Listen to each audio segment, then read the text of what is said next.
The Swedes know the secret to happiness. You are not your stuff. When my mom died last year, she left a will, unlike more than half of Americans. It was a small mercy because we could deal with our grief without lawyers or probate courts. Her belongings were another matter.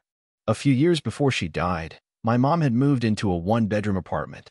It was mostly clean and tidy whenever we came to visit. So when the time came, we thought it would be manageable. We were wrong.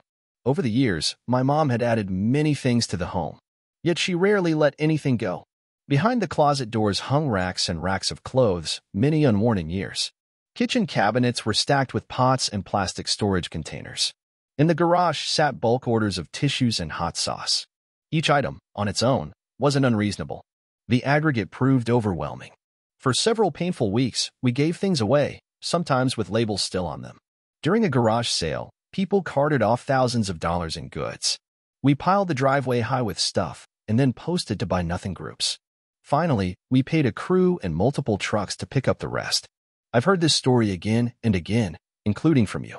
The accumulation of stuff was overwhelming, wrote Sharon, a reader from Texas, who downsized her parents' home and then cleared out her father-in-law's after he died. So much of it hadn't been used in years. So I decided that we wouldn't do the same thing to our children. Sharon spent 6 months looking over every object in her home. Each day, she sold, donated, or tossed something. It was liberating, she says.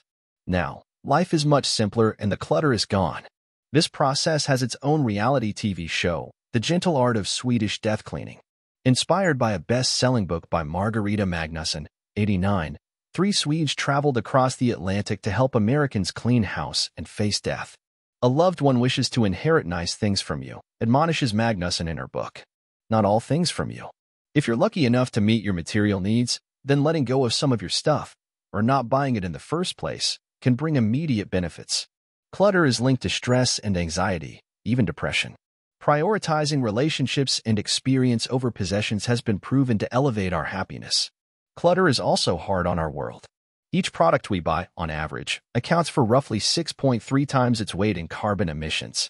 Together, our household purchases of goods and services account for between 26 and 45% of global greenhouse gas emissions.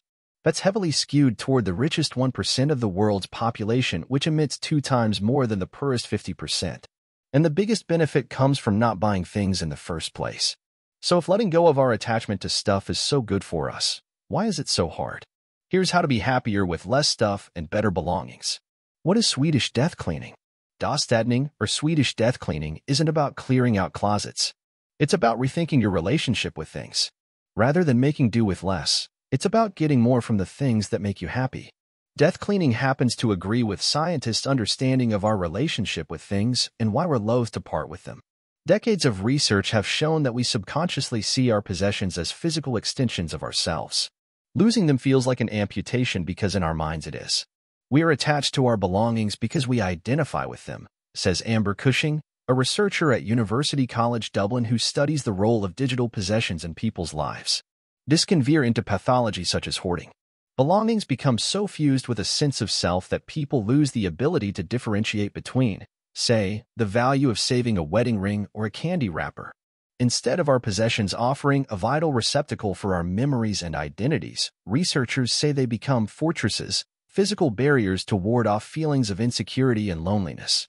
For most of us, of course, a degree of attachment is healthy, says Joseph Goodman, who studies consumer happiness and is affiliated with Ohio State University's Fisher College of Business.